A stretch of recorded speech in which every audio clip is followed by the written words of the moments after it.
नमस्कार, आप सबका स्वागत है आपके अपने चैनल बिहार की खबर में। आज हम बात करने वाले हैं बिहार की सबसे बड़ी खबर की। लेकिन वीडियो को शुरू करने से पहले आपसे एक छोटी सी अनुरोध है, अगर आपने इस चैनल को सब्सक्राइब नहीं किया है तो जल्दी से कर दीजिए प्लीज, क्योंकि बिहार की सबसे बड़ी खबर है सबसे पहले आपके पास। तो शुरुआत करते हैं बिहार की सबसे बड़ी खबर से। अब तो मिलने वाला है फ्री 125 यूनिट बिजली। बिहार चुनाव से पहले नीतीश कुमार का सबसे बड़ा ऐलान हो गया है। बिहार के मुख्यमंत्री नीतीश कुमार ने तो प्रदेश के 14 करोड़ जनता को चुनाव से पहले ही सबसे बड़ी सौगात दे दी है। 1 अगस्त 2025 से राज्य के सभी घरेलू उपभोक्ताओं को 125 यूनिट बिजली मुफ्त मिलने वाली है। नीतीश कुमार ने कहा है कि लोगों को जुलाई महीने के बिल में यह लागू हो जाएगा। इससे तो प्रदेश के करीब 1 करोड़ 66 लाख परिवार को फायदा पहुँचेगा। नीतीश कुमार ने कहा है कि कुटीर ज्योति योजना के तहत जो अत्यंत निर्धन परिवार होंगे उनके लिए सौर ऊर्जा संयंत्र लगाने हेतु पूरा खर्च तो राज्य सरकार करेगी और शेष के लिए भी सरकार उचित सहयोग करेगी। इससे तो घरेलू उपभोक्ताओं का बिजली का 125 यूनिट तक खर्च नहीं लगेगा। साथ ही साथ राज्य में अगले 3 वर्षों में एक अनुमान के अनुसार 10,000 मेगावाट तक सौर ऊर्जा उपलब्ध हो जाएगी। बिहार के उप मुख्यमंत्री सम्राट चौधरी ने तो यहाँ तक कह दिया है कि जो भी घरेलू उपभोक्ता है उन्हें तो 1 किलोवाट तक जो फिक्स चार्ज है वो भी नहीं देना पड़ेगा। यहीं तक नहीं बल्कि 125 यूनिट तक जो बिजली बिल आएगा अनुदान देते रहेंगे। 125 यूनिट से अधिक जो खर्च करेगा उन्हें तो बिल देना ही होगा। 125 यूनिट तक बिहार की सरकार अनुदान देगी।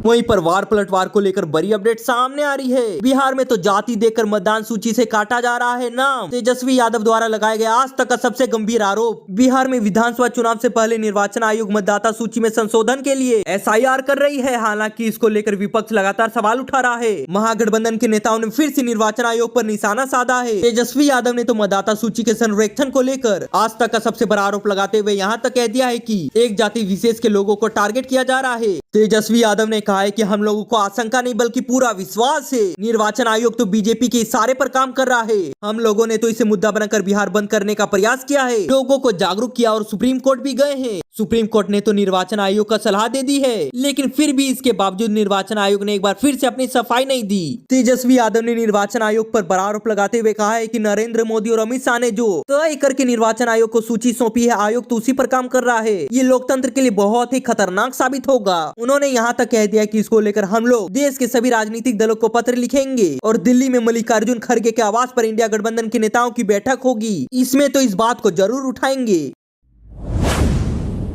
वहीं पर बिहार से सबसे बड़ी अपडेट सामने आ रही है। बिहार सरकार के इस विभाग में होने जा रही है बम्पर बहाली। ग्रेजुएट है तो आपको ही तो मिलेगा मौका। BSSC जारी करने जा रहा है नोटिफिकेशन। 1 करोड़ सरकारी नौकरी और रोजगार देने का ऐलान कर चुके नीतीश कुमार की घोषणाओं पर अमल के लिए सरकारी विभाग ने तो कार्यवाही तेज कर दी है। बिहार सरकार के एक विभाग में तो बम्पर बहाली होने जा रही है। ग्रेजुएशन करने वाले अभ्यर्थियों को नौकरी का मौका मिलेगा। जल्द ही बिहार कर्मचारी चयन आयोग बहाली की अधिसूचना जारी करने वाली है। पंचायती राज विभाग के मुताबिक इन पदों में नियुक्ति होने से राज्य भर में पंचायती स्तरीय योजनाएं प्रभावी तरीके से क्रियान्वयन होगी। पंचायती राज विभाग के अधीन केंद्रीय वित्त आयोग, राज्य वित्तीय आयोग, जल जीवन हरियाली, मुख्यमंत्री ग्रामीण सोलर स्ट्रीट लाइट योजना, पंचायत सरकार भवन, सामुदायिक भवन जैसे कई योजनाएं हैं। लिपिक के खाली पदों पर नियुक्ति के बाद इन योजनाओं को सही तरीके से कार्यान्वयन और समुचित अभिलेखन अधिक प्रभावी रूप से सुनिश्चित होगी। पंचायत राज विभाग के मुताबिक इससे आने वाले दिनों में पंचायती स्तर पर कार्यों के लिए जल्द से जल्द निष्पादन में सहूलियत होगी और लोगों को विभाग की जन कल्याणकारी योजनाओं का लाभ अधिक से मिलेगा। बिहार में इस साल होने वाले विधानसभा चुनाव से नौकरी और रोजगार तो बड़ा मुद्दा बनने जा रहा है। रविवार को ही मुख्यमंत्री नीतीश कुमार ने कहा था कि बिहार में अब तक 10 लाख युवाओं को सरकारी नौकरी और करीब 39 लाख लोगों को तो रोजगार दे दिया जा चुका है। उन्होंने ये भी वादा किया है कि अगले 5 सालों में यानी कि 2025 से लेकर 30 तक 1 करोड़ युवाओं को सरकारी नौकरी और रोजगार दिया जाएगा।